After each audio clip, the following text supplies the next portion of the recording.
Could you introduce yourself? I'm Councillor Larry O Toole, Sinn Féin councillor and leader of the Sinn Féin group on Dublin City Council. And I believe you're voting against the Lisbon Treaty. Could you tell us why is that? Well, I am voting against it. For several reasons, Jim. Firstly, I don't see why we have to have another Lisbon referendum. The people of Ireland voted down last year, and it looks like what the government and opposition, I may add, are doing now is saying, well, we'll keep you voting on this till we get the right result. It's like playing a football match and you win it, and they come back and say, well, I think we have to play you again. We didn't get the right result there. Now, that's only one of the reasons. The other is because, you know, historically, I think, we've been drawn further and further into this EU setup.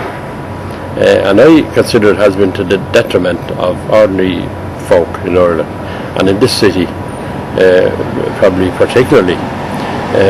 I've seen how in this city our indigenous industries. We had several, hundreds of them here, and they have near enough all vanished.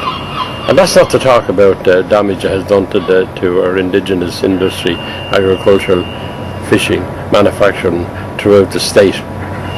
Now, I think being drawn closer and closer as we have been into the EU, that has increased that all the way. And you see what's happening at the moment. The government here are coming up with all these ideas, which is privatisation really of almost everything.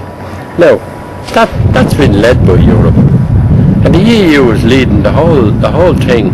That you know, we'll get this up to a certain pitch. Everything will be privatised.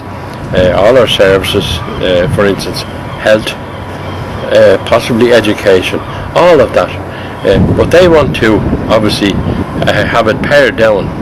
That when they privatise it, it'll be ready to hand over to people who want to make money out of it. No, that's not all because of the EU, and it's not all because I'm voting for the Lisbon referendum. It's not going to be the final arbiter in that, but that's all part of the whole linking up of what they're trying to do to our societies and, you know, the peoples throughout Europe and throughout the EU in particular. Right, thank you very much.